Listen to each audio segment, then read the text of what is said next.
Ini saya masuk ke berita acara verifikasi dokumen persyaratan. Di dalam berita acara verifikasi dokumen persyaratan itu disebutkan bahwa itu dibuat pada tanggal 28 Oktober. Jadi menerima pendaftaran itu butuh beberapa hari sampai tanggal 27, tapi memverifikasi dokumen cukup 1 hari dari tanggal 27 sampai tanggal 28. Begitu cepat.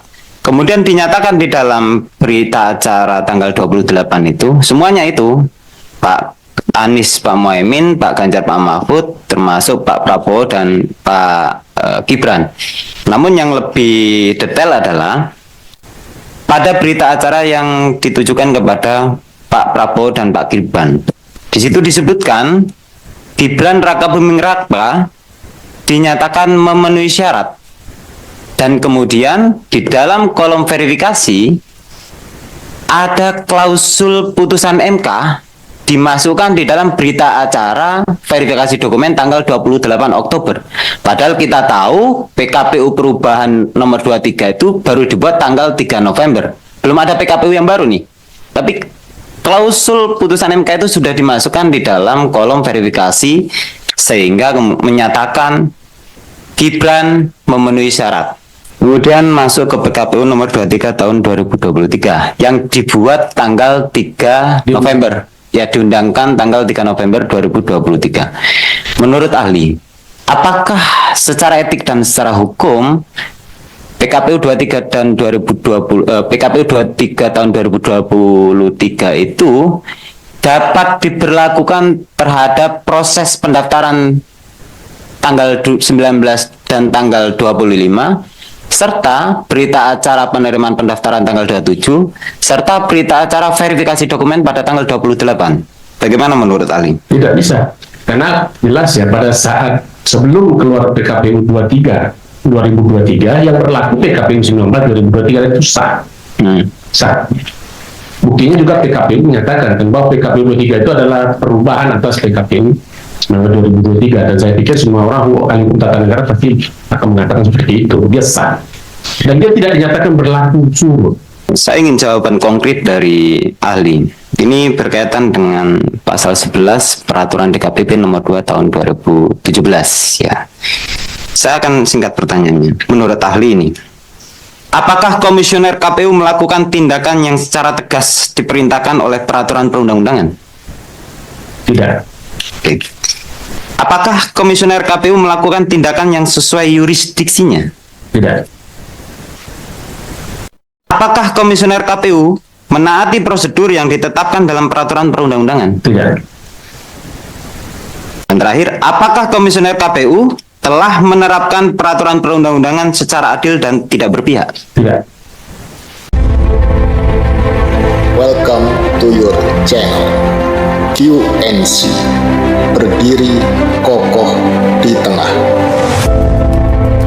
Saya persilakan saudara kembali ke tempat. Kalau ada keperluan lain bisa mendengarkan ruang sidang ini. Kalau tidak ada bisa mengikuti sidang sampai selesai. Silakan. Izin sebentar yang mulia, mohon maaf. Bentar saya berbicara. Izin yang mulia, karena saya menganggap yang mulia tidak adil kepada saya. Tidak adil gimana? Karena begini yang mulia, tadi yang mulia menyampaikan bahwa pertanyaan itu Saudara pengadu, saya ingatkan ya, saudara tadi sudah kita beri waktu untuk mengadukan. Sekarang saya persilakan ahli untuk kembali ke tempat. Ya. enggak bisa. Coba.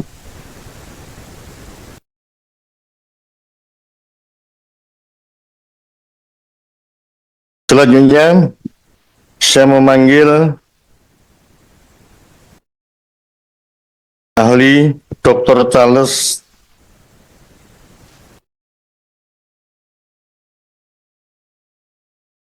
saya panggil ahli Dr. Charles Simabura. Hadir. Silakan. Petugas baru mengganti meja yang reot diganti yang agak benar sekarang ini.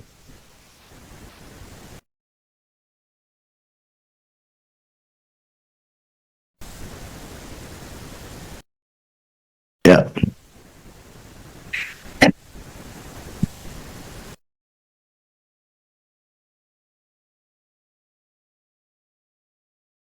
Saudara ahli bernama Dr. Charles Simabura, SHMH ya. Saya persilakan saudara untuk memperkenalkan diri pada sidang ini tentang keahlian saudara.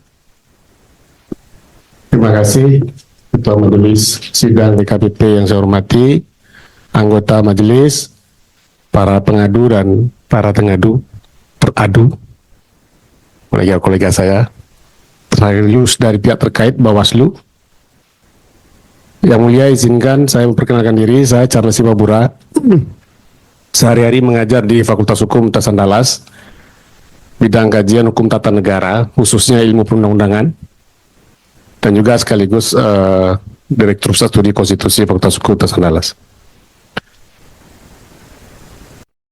Yang mulia Ketua, anggota majelis dan hadirin sidang Dewan Kehormatan Penyelenggara Pemilu, keterangan ahli ini disampaikan dalam perkara dugaan pelanggaran kode etik penyelenggara pemilu, khususnya pasal 11 Peraturan Dewan Kehormatan Penyelenggara Pemilihan Umum nomor 2 tahun 2017 tentang kode etik dan pedoman perilaku penyelenggara pemilu dalam kurung peraturan DKPP 2 2017 terkait pendaftaran calon presiden Prabowo Subianto dan calon wakil presiden Gibran Raka Buming Raka.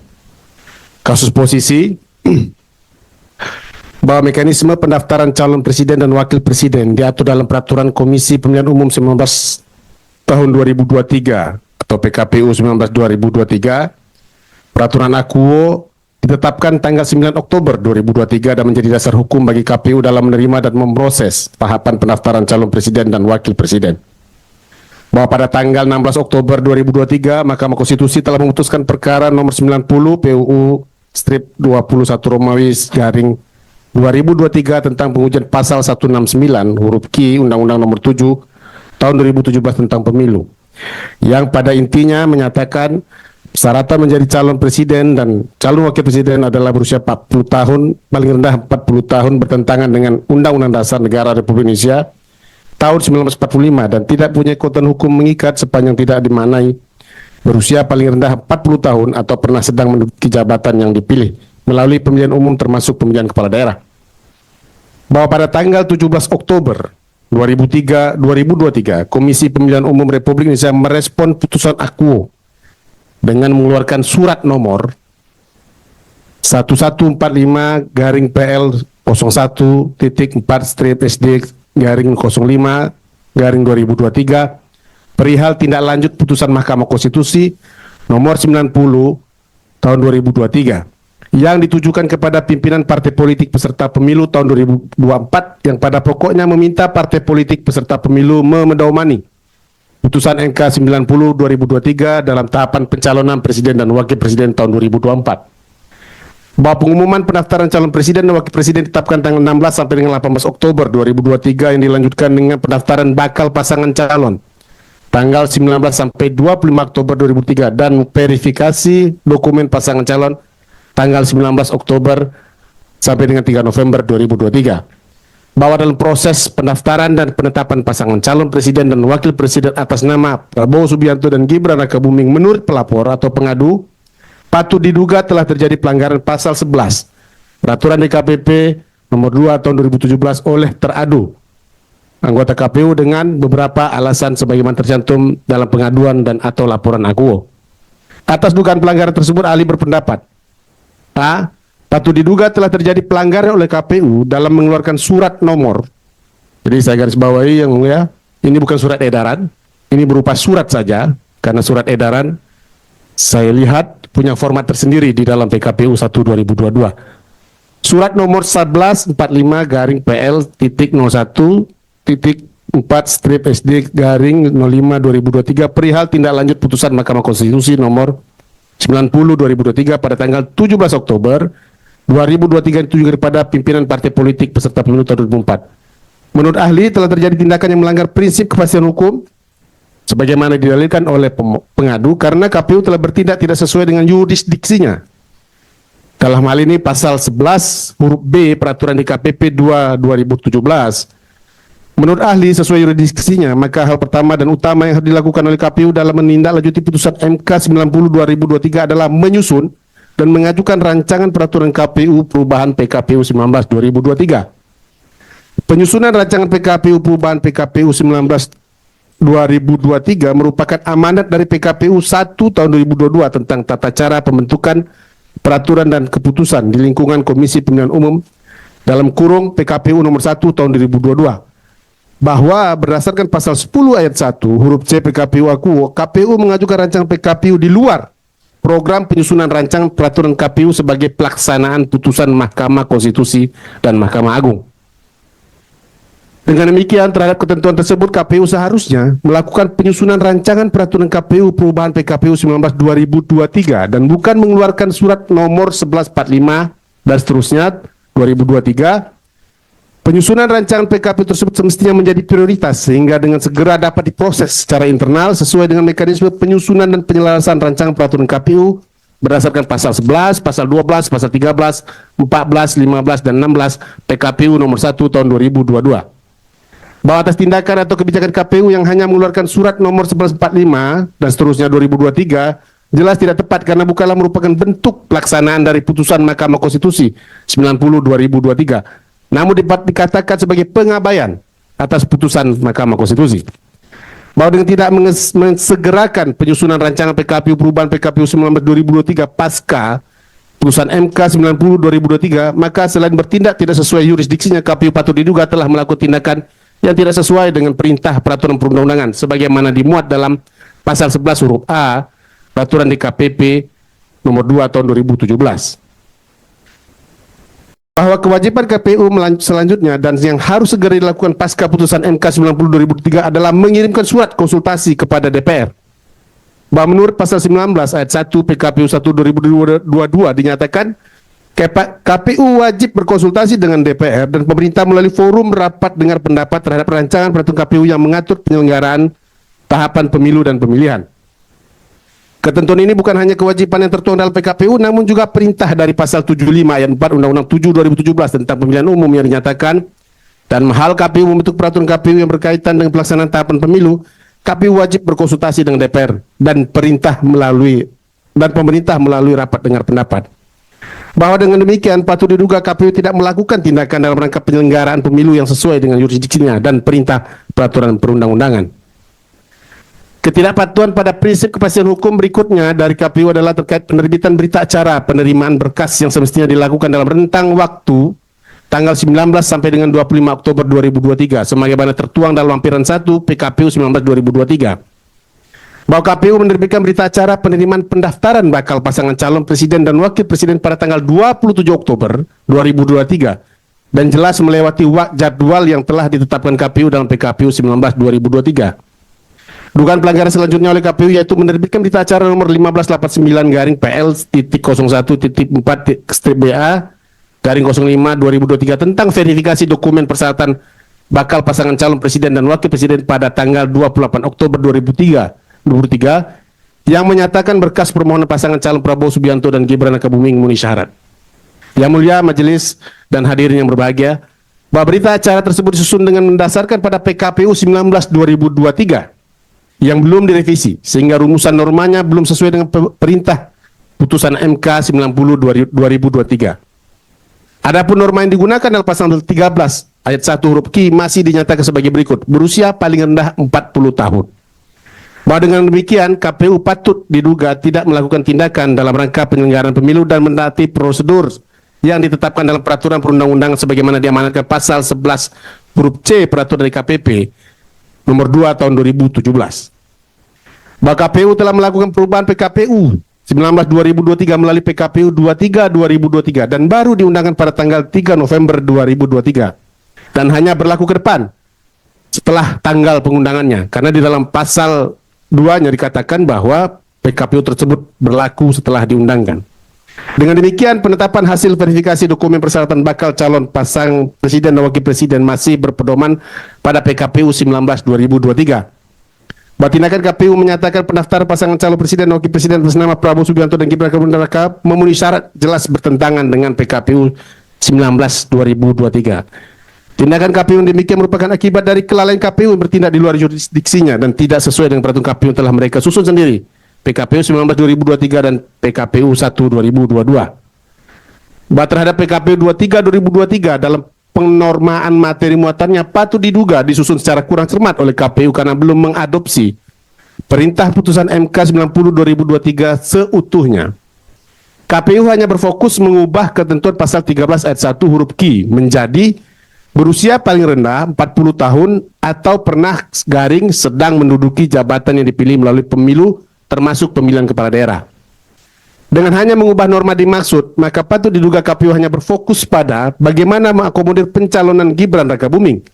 Padahal jika didalami putusan MK 90/2023 ditujukan tidak hanya bagi calon yang berusia 40 tahun dan sedang menduduki jabatan kepala daerah. Belum, maksudnya bagi calon yang belum berusia 40 tahun dan sedang menduduki jabatan kepala daerah saja.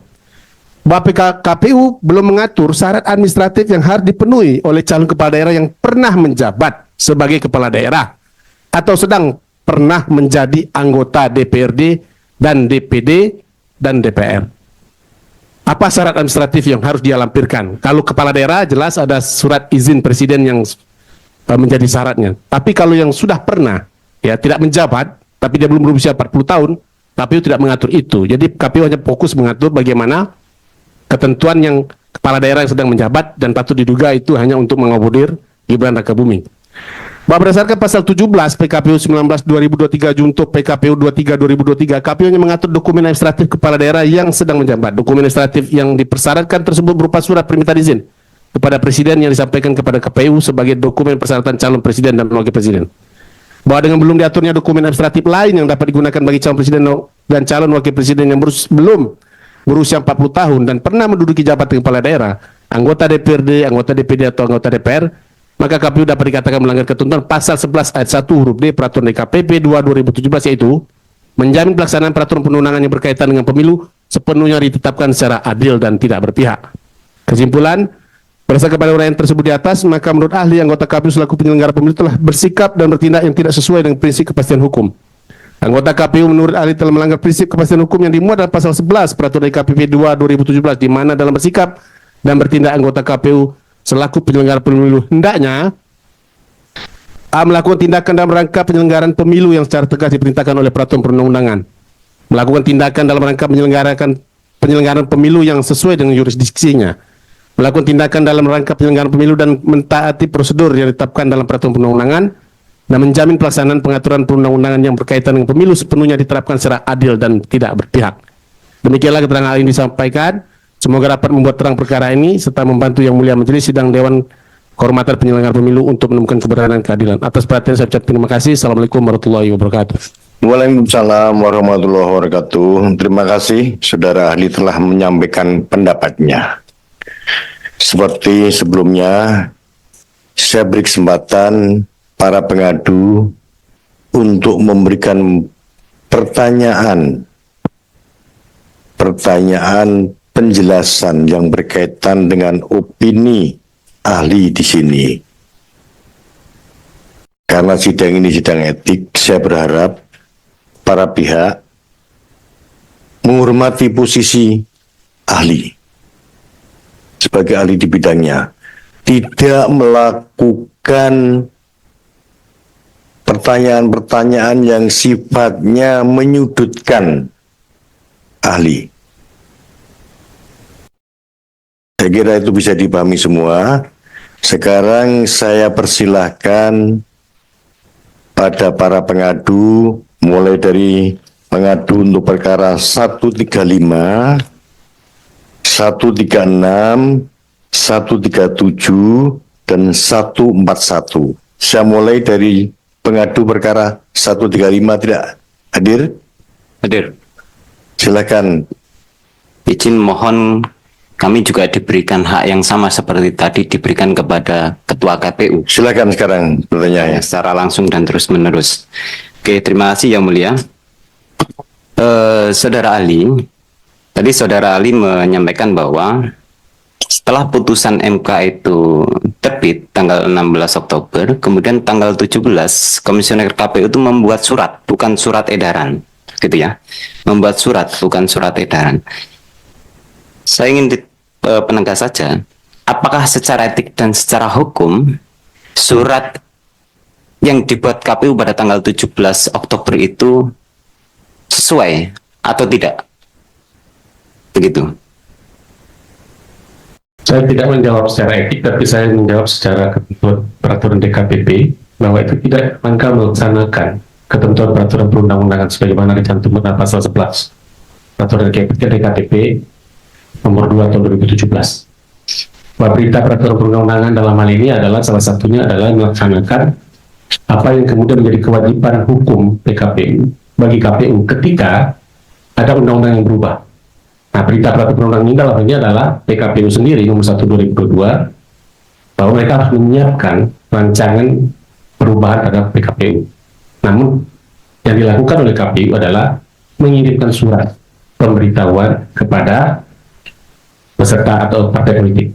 Jadi tidak pada posisi yang kemudian melaksanakan kewajiban mereka sendiri ketika ada perubahan undang-undang melalui putusan MK, maka yang harus disiapkan itu adalah mempersiapkan PKPU yang berdampak ya terhadap akibat adanya putusan MK itu. Nah, dalam hal ini adalah PKPU 19/2023 dan itu tidak dilakukan. Oke. Kalau tadi saudara ahli menyampaikan peraturan DKPP nomor 2 tahun 2017, itu sepengetahuan kami tentang kode etik dan pedoman perilaku penyelenggara pemilu umum. Okay. Artinya, jika pasal 11 di dalam peraturan tersebut dilanggar, apakah secara otomatis kemudian ada pelanggaran etik yang dilakukan oleh KPU dalam hal ini? Ada. Oke. Jadi yang pasal 11 itu kan indikator-indikator yang diberikan oleh PKPU terkait dengan pelanggaran prinsip kepastian hukum, ya, berkepastian hukum.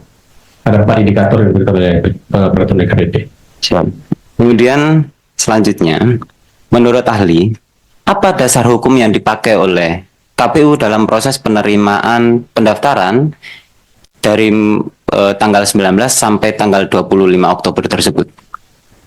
PKPU 19/2023. Oke. Nggak pasti. Ya.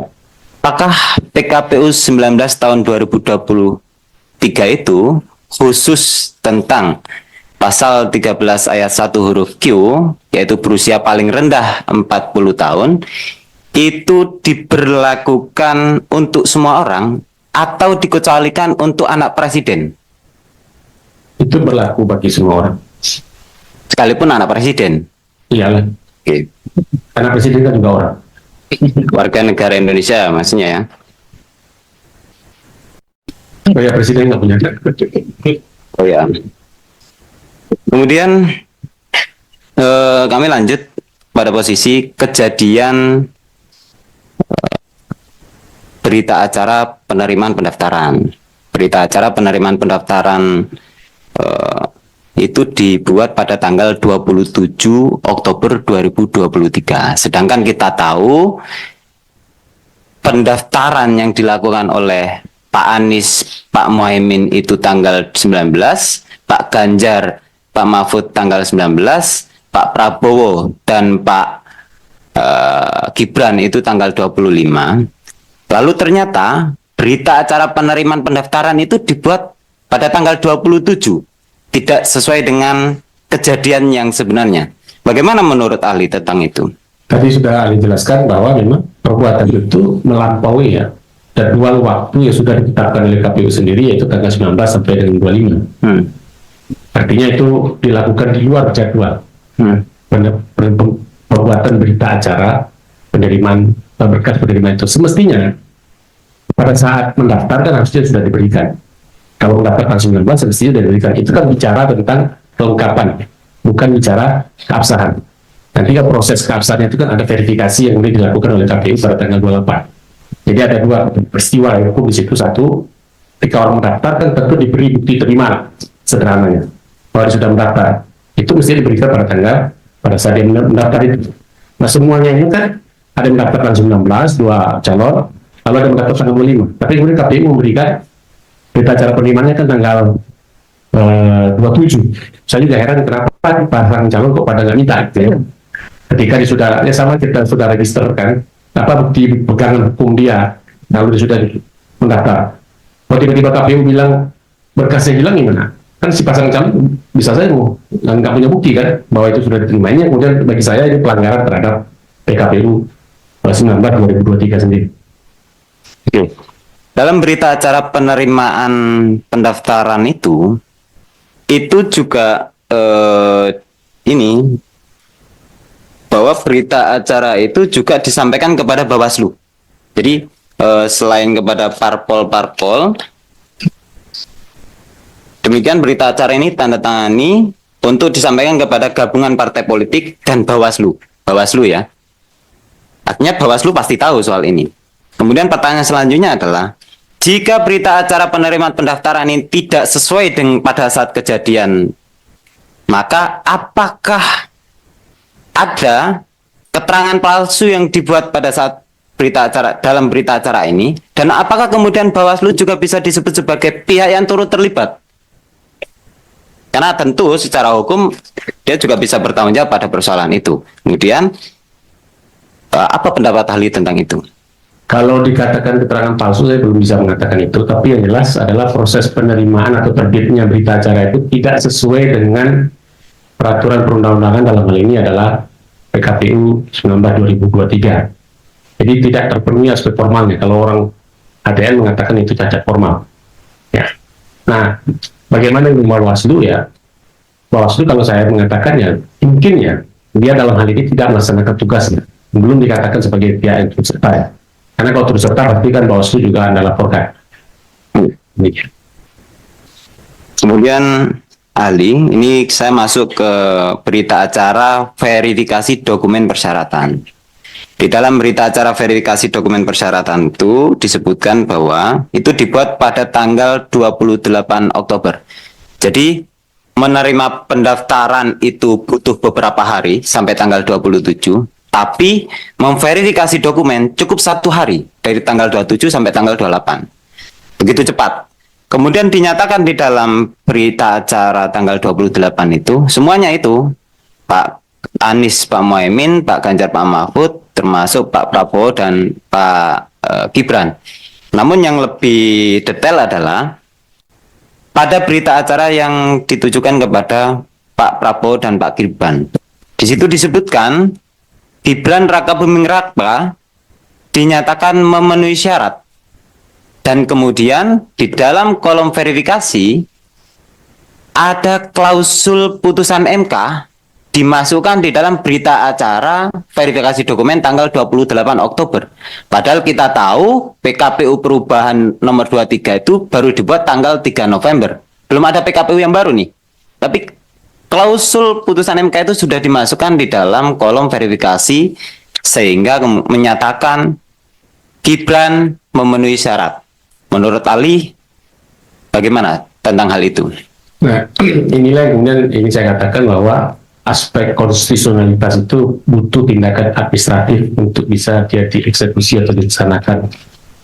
Dalam hal ini adalah aspek executable-nya itu. Nah, aspek administratif yang dipenuhi itu adalah bahwa secara konstitusional tafsir pasal 169 ayat 1 huruf Q itu sudah berubah. Artinya kemudian itu selesai perdebatan konstitusionalnya. Terlepas bahwa putusan itu dilahirkan atas pelanggaran etik. Tapi kemudian bagaimana dia secara administratif ditindaklanjuti? Ya ini kemudian kalau tidak ditindaklanjuti justru menjadi tidak bisa dilaksanakan. Bagaimana bentuk pelaksanaannya? Ya salah satunya itu adalah merevisi PKPU 19 2023. Kenapa? Karena dalam peraturan PKPU 19 2023 itu ada form-form, ada format-format administratif ya, yang kemudian dilampirkan di dalam PKPU itu sebagai alat verifikasi ketika KPU untuk melakukan verifikasi itu. Misalnya, apa dasar munculnya klausul yang tadi di dalam tabulasi yang pengadu sampaikan, ya? Apa dasar tabel itu? Kalau saya kan misalnya ada sekian tabel ya. Misalnya dia warga negara Indonesia dibuktikan dengan KTP.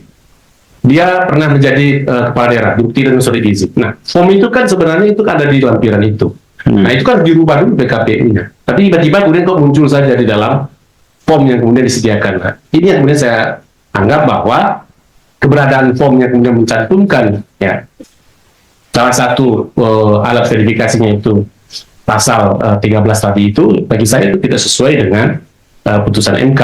Kenapa? Karena memang kemudian PKPU-nya masih belum diubah. Jadi PKPU yang dipakai itu PKPU yang belum sesuai dengan putusan Mahkamah Konstitusi. Artinya bertentangan. Itu yang kemudian sebenarnya kalau kita mau simulasikan ya, harusnya itu diubah dulu, dibikin formnya, dicantumkan syarat-syaratnya apa, sehingga alat verifikasinya jelas. Jadi tidak cukup dengan keputusan saja dan yang lain-lain. Gitu. Oke. Kemudian masuk ke PKPU nomor 23 tahun 2023 yang dibuat tanggal 3 November.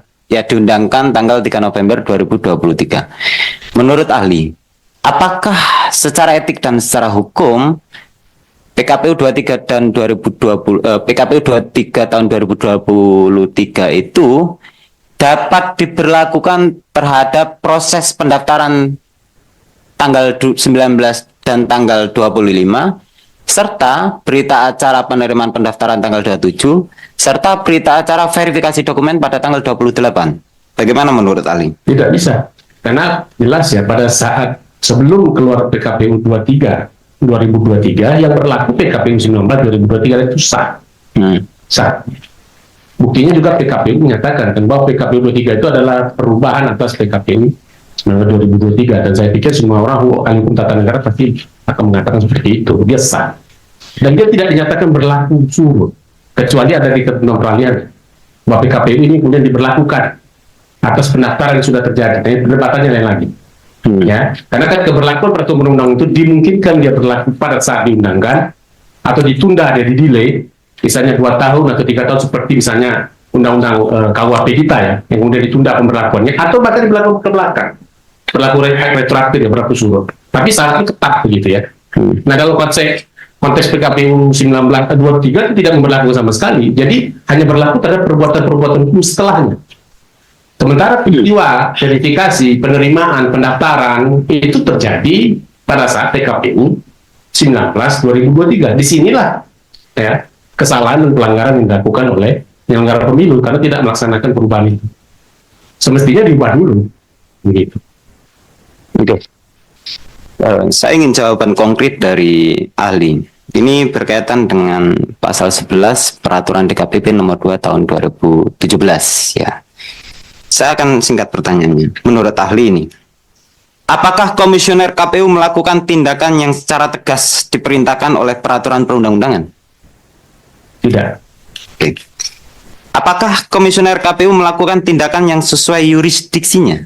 Tidak. Apakah komisioner KPU menaati prosedur yang ditetapkan dalam peraturan perundang-undangan? Tidak.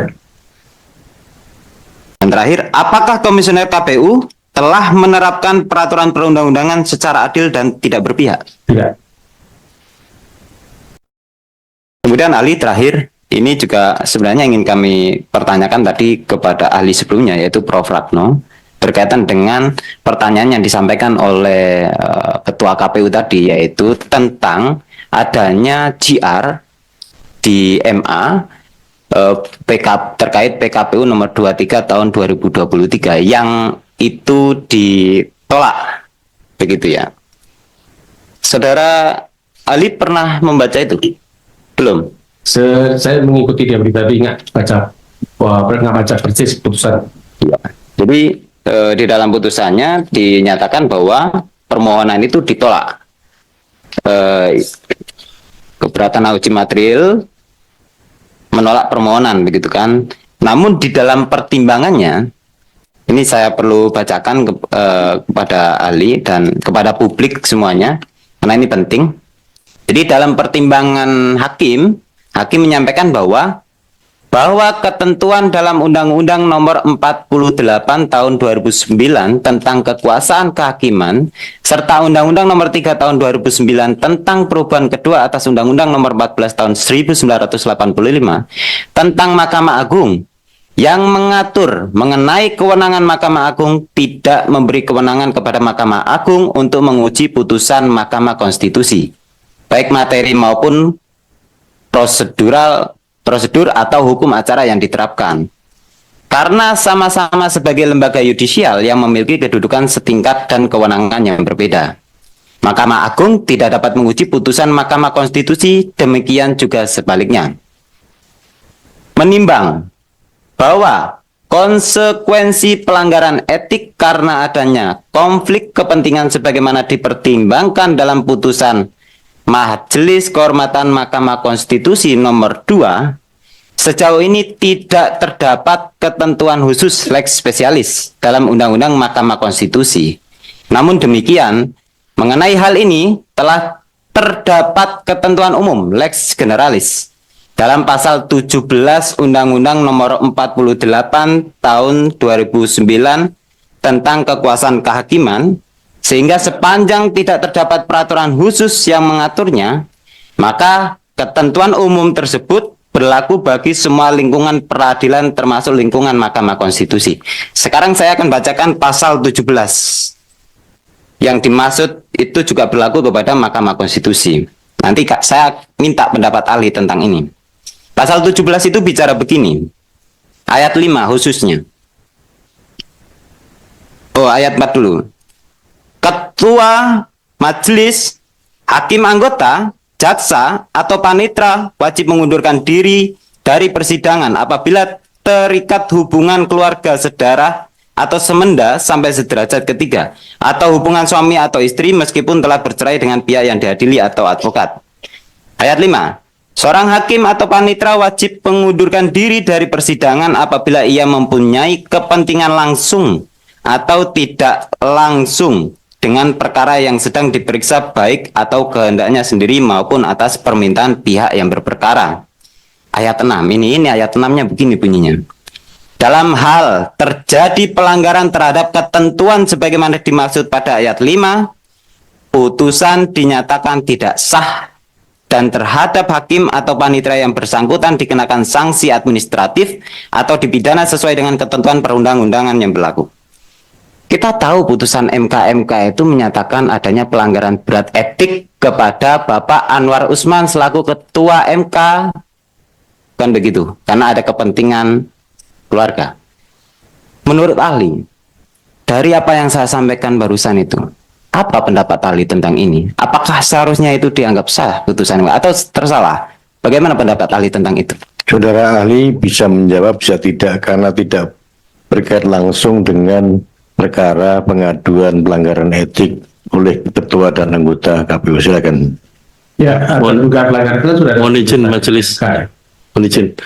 Mohon maaf, supaya nanti saudara ahli tidak terprosok pada jawaban yang tidak strategis, sekiranya diperkenankan saudara pengadu membaca amar putusnya. Saudara teradu nanti diberi kesempatan ya. Sekarang bukan, ya. Beliau diminta membaca pertimbangan paragraf berikutnya supaya kemudian tidak Baik, ya, silakan. Ya. Baik, perkara ini kan posisi ahli adalah bahwa KPU melanggar perintah dari Mahkamah Konstitusi karena tidak menindaklanjuti dengan merevisi PKPU. Bahwa terbitnya PKPU 23/2023 sah secara hukum. Ya, karena itu sudah dilakukan melalui mekanisme konsultasi maupun juga mekanisme harmonisasi di Kementerian Hukum dan HAM dan sudah diuji di Mahkamah Agung.